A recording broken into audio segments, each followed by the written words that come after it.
Okay guys, like I said, the difference between enzyme modified cheese and the normal cheese is this one is usually in the form of powder and also the sauce. But the conventional cheese is really hard because you store them for many years. Okay, so for EMC, different combination of microbial enzyme, time of incubation and temperature of incubation are used to produce a different characteristic of flavor and also texture. Okay, the main advantage is first is low production cost. Of course, because you don't have to store them for a very long time. Extended shelf life because you keep them or you pasteurize them during the process. Uh, and then you can means that you can also eliminate the risk of contamination. Okay, but I think the main advantage is the cost.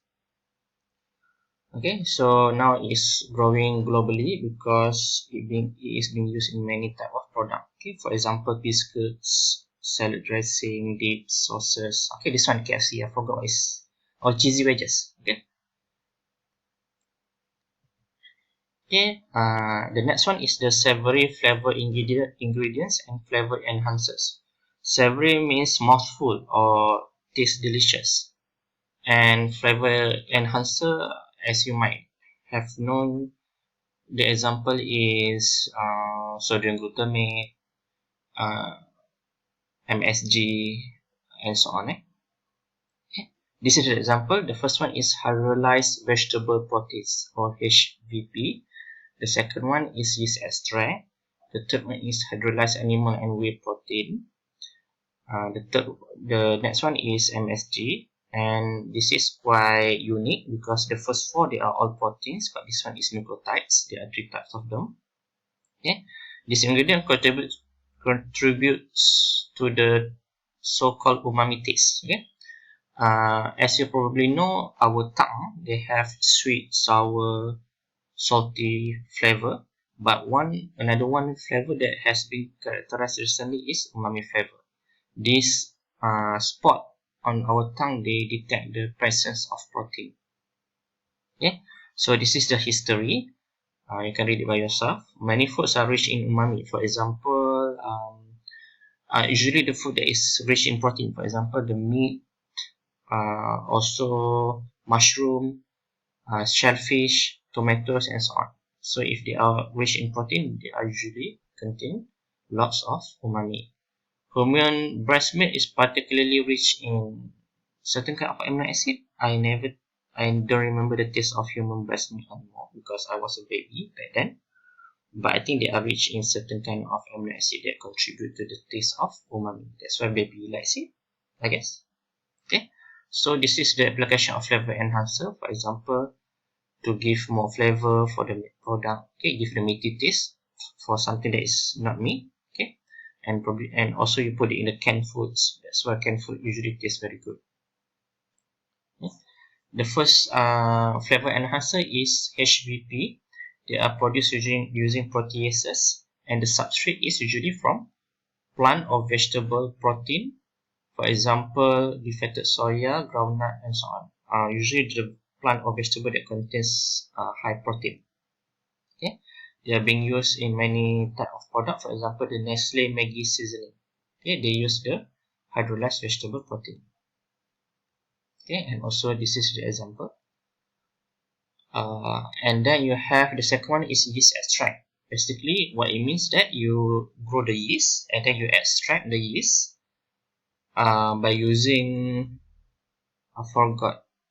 Okay, by using this process autolysis of the yeast by intracellular 1,3-gluconase to get the yeast extract. Okay, this is very popular because one, they are more natural because you're just eating the yeast, and second, they are rich in many type of nutrients. For example, glutamate. That's why the taste is good.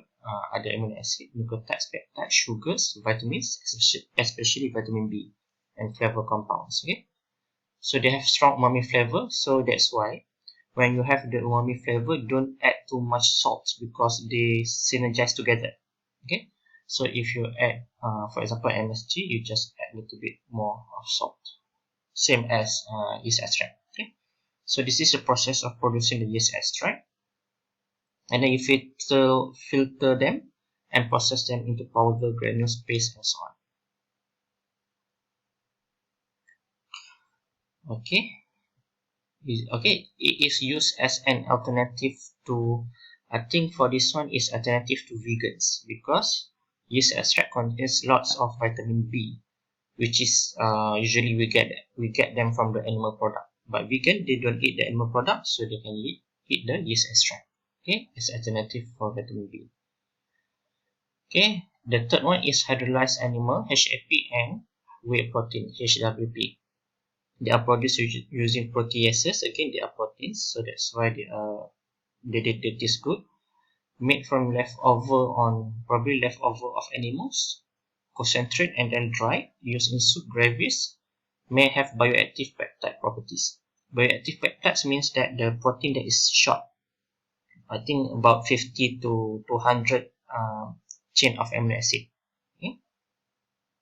So they are bioactive because they can give you extra, or they can affect your body in certain ways. Okay, for one of the example of bioactive peptide is insulin. Insulin is of course present in our body. So what insulin do, they can affect the cells and allow the intake of glucose into the cells. Other kind of bioactive peptides, for example hormones, they can affect your body in certain ways. Okay, HWP or whey protein, it improves the functional properties of whey, for example, forming, emulsification, and gelatin properties. Yeah, also used in yogurt, fresh and processed cheese, and so on. Next, the most popular one is monosodium glutamate or MSG. Okay, it mimics and enhances the glutamate naturally present in food. So if the food contains lots of glutamate, usually it will taste good. So what monosodium glutamate MSG is doing, they just mimic this process. So what they do is actually they just attach one sodium to the glutamate and it becomes monosodium glutamate. Main uses is in cooking, probably. It's up to you. Okay. Before this, they extract MSG from from the sea, kelp, not kelp, one kind of sea creature, I forgot. Okay, you find it yourself, but now they just use it, they just extract it from the microbe. Okay. The fifth one is ribonucleotides. Okay, there are three types, which is this one.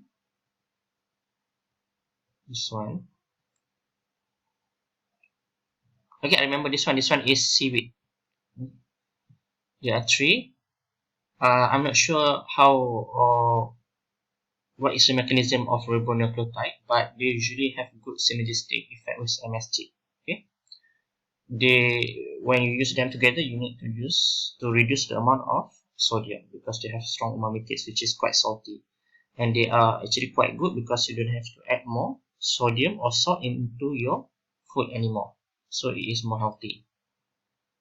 Okay, this is an example. What is it? Anti-caking, cheese powder, paprika acid, okay, flavor enhancer, and so on.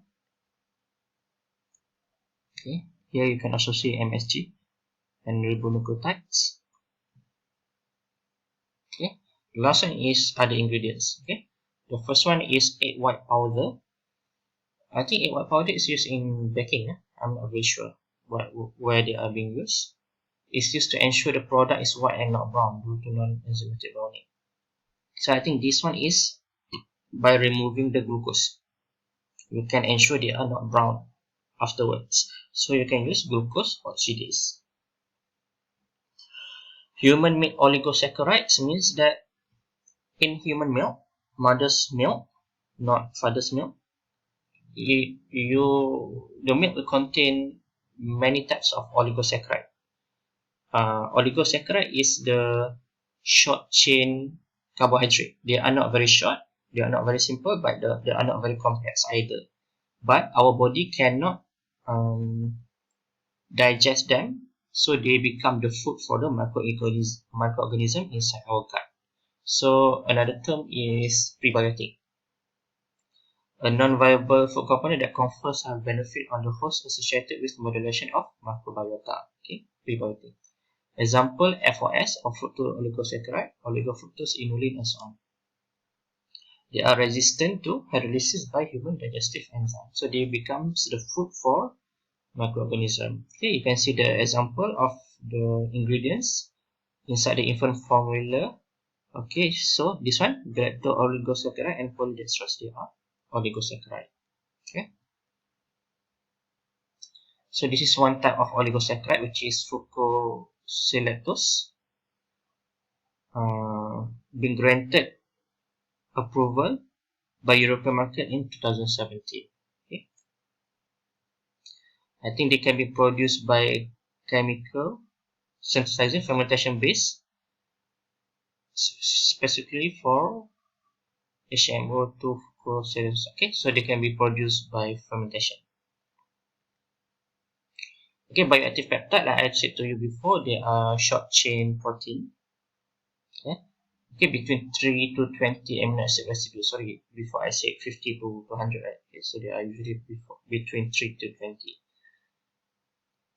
Okay, some BP, bioactive peptide, exists in natural sources. The vast majority in the structure of parent protein. So they have the parent protein and they are actually hidden inside it. So you need to do certain processing to actually release them from the parent protein. So now they have 3 different processing. What is a processing?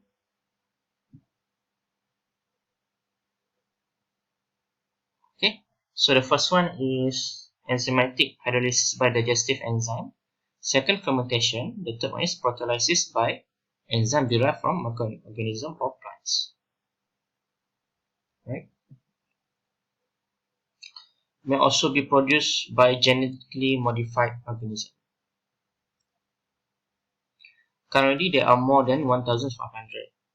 Okay? And they can come in many different forms. For example, drugs.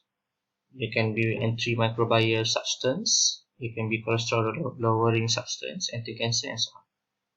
May be produced from many protein-rich because they are peptide. Of course, they come from protein, so they are from protein-rich sources. They are used for functional food, and sometimes they can be used in energy drink. Okay, I think that's all for our series of lecture. So now we already have 2 different lecture, which is the first one is application in food, the first part, and the application of food, the second part. Okay, so you can go through this lecture, or if you can understand by yourself, you don't have to go through it, just read the lecture notes.